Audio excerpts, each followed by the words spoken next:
Hey everybody, so today we're going to talk about astrology and how it relates to yoga, and a yogi I met, Jaime, Molina, who came back to see us today, and how we had a conversation about, obviously I'm an astrologer. Heather's with us too. Say hi, Heather. Hi, say hi, Jaime. Do you want to say hi?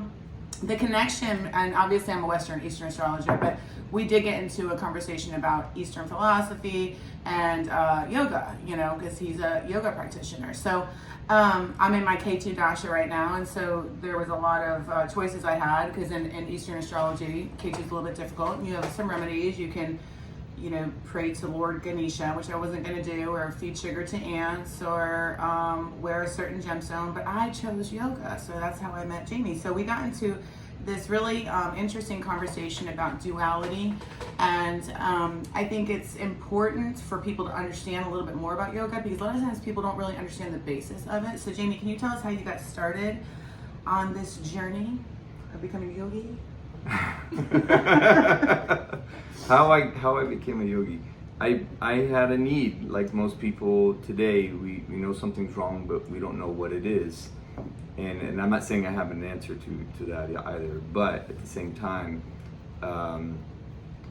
for me, learning to decompress, release stress, slow the world down, you could see how it brings a balance to life's imbalance. And a lot of times we don't know we're out of balance until we can bring ourselves into balance. And so I found a calm and a tension reliever through my yoga practice, and it's changed everything about my life, from my profession to the legacy I'd like to leave when I'm not here.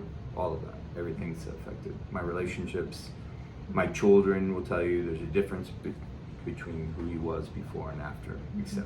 Well, I can tell you that I know his chart a little bit. He's got Mars in the first house, which can be a little bit like an Aries, and he's very relaxed and calm. And I did yoga this morning with him, and actually it calmed me down too, because I'm a little high strung also. So thanks. Yeah. Can we talk about duality? What is duality?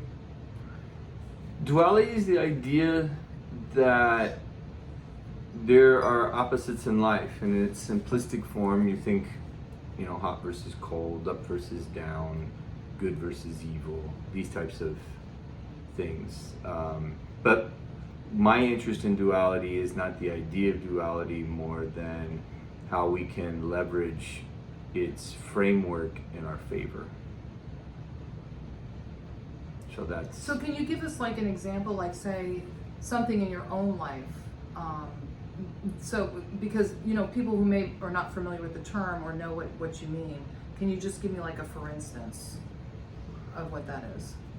Yeah, I can give you a couple for instances. Okay. And I usually when I talk about this, I'll talk about the first instance. Actually, I'm sorry, I take it back. It's my second instance. Yeah, I use it as an example a lot. A friend of mine, we're having a discussion, and it was a heated discussion. It wasn't, I'm coming to you as a friend or anything like that. And the person called me selfish. And this was a person in my family that lived in my home, and in the way that I want to be a parent or a friend or partner or whatever, that didn't fit into what I thought I wanted for myself. So in other And words, so I took this literally. Right. And I said, if okay. I don't want selfishness, if Right. this is true, first let's analyze it. Right. Is this person gaslighting me because they're frustrated right now? Right. Or are they telling me something I need to hear? Right. That was the first step. Okay, interesting. And then once I said, in this case, I said, no, they're gaslighting me. But I took the question seriously. Seriously. Now, but when you're hit on all sides, say you're being thrown at by, and you just consider the source almost immediately. Joanna, you kind of alluded to that in past jobs where you'd had some difficult situations where they just throw things at you. Well, I had a business for 16 years where they felt entitled to. But it kind of, at what point do you just bounce it off and not even go through the process of considering what it was? Like you just go, oh, consider the source or walk away? Or do you advocate analyzing everything that comes your way? that's Is it analyzing, or is it just knowing to, like you told me to kind of give it a name, kind of a thing? Like he told me to give it a name, and then you can compartmentalize it. Because she was, in her case, what she was doing is she was describing a general pattern that she had seen. Right. So what is the pattern? Is it selfishness? Is it anger? Is it identify what it is, and then when you can identify what it is, then you can start looking, well, what are the synonyms and antonyms and the definition, and you have this contrast. And so that's what you're looking to do. So you guys, that's a way to help yourselves, is to identify the pattern, right? And how does yoga help with this? What is it about the stretches that actually, because they do help. I will say that they do help kind of calm your mind. And along that same line, I don't want to interrupt because you can answer this question eventually. But my point is that I always think of like I'm nonstop, right? I thought you would be great for yoga because you're I know. She's exactly, right. Exactly. She's right for yoga. I've heard I've been right before, but not in that sense. Right. Anyway, Right. Oh, okay. And right. Right. No. But my point is that like I feel like it's go all the time. Like I have a set schedule. On the weekends I'm like, I told you, Joanna, I'm like cleaning, I'm doing projects, all the stuff that I can't do during the weekday. Right. And I tend to crap out, right? Just at the end of the week, or I'm exhausted. So I would think that, and tell me if I'm wrong, but that slowness, that kind of centeredness where you're saying like you're holding the breath and you're holding the pose for a while and then you release it. It's almost like you're giving your body exactly what you need that you do not give them. You're bringing balance to the imbalance. You're bringing order to chaos. Order to chaos. I like that. Yeah. That's what you're doing. So what do you think of those critics who are like, it's because I got my critics with what I did for years, but I've heard them, the poses are summoning the demons. What do you make of them? Well, I've never heard that, but I have. think, but the way I'll tell you, I'll tell you what I believe it is by telling the story. I don't remember the person's name. He's a politician in the state of Alabama, and you can Google this, where they ban meditation in schools, and when they banned it, the way they wrote the law is that this meditation would lead to parochialization, or this is what this senator or whoever said, House member, whatever, that meditation will lead to Hindus parochializing in the schools. Mm-hmm. And this is a fundamental misunderstanding of Hindus. Hindus are, first of all, I don't care what you believe. I don't care if you're Muslim, I don't care if you're Christian, I don't care if you're atheist, you Hindu, whatever you are, anything you can imagine, the most primitive religion, any doctrine of any sort, belief system, you cannot debate or argue that we all came from the same origin point in energy. So if this is true, which is what Hindus believe, everybody's a Hindu. I'm not. There's no profit. We don't need to knock on your door and convince you. Right. So they don't even understand. So for me, it's a misunderstanding of what yoga is when you have people from the outside stepping in and saying, that's what it is. Well, I consider when they've never been inside to even determine. Well, it's always what the people that have never. It's always people that don't know anything. Well, and I think all it is yoga is, the Americanized yoga is the adapted movements and techniques, but it's not necessarily the religion behind it. But it's the same people that I had to deal with saying psychics are evil, astrologists are evil, whatever, all that kind of stuff. Of course, anything can become evil. Right. Anything really can. Right. But a lot of times the people saying it, what I found, like I said before, is some of the more sinful people, I've seen more sin with them. Right. But even though I identify, I'm a Christian. Right. But I still study Eastern philosophy and religion, and obviously Eastern astrology, which is all connected, right? So in Eastern astrology, as you guys know, we go through, well, some of you may not know, dashas, subperiods. I met Jaime during K2 dasha, so I've been in K2, which is a more difficult one. I have an Aries in the 7th house, it's aspecting my Rahu, blah, blah, blah, blah. Difficult, and it's about letting go, and that's what it is. And so I think going to yoga during this time has been really beneficial because I've learned how to release a lot of negativity and stuff that is not aligning with my soul purpose anymore, or my what I envision for my future. You know, it's about letting go. Would you agree that yoga does that? It allows us And it also ties into the reason why you're calling it a religion, because it's not. Right. It's a no, I don't call it a religion. it's a, well, but some people No, I would don't. I didn't say relate that. it to and see it as Yeah. just like Right. the reason why this bill exists is because Yeah. Hinduism is in competition with our Christian foundation and Puritan thread in the country. That's what it's. So yoga somehow, if you can tie it to a religion or a belief system, it's in competition. So we need to push it out. So, but what you're saying is, so now you have, the way the class works is you'll start with connection to breath, calming the breath.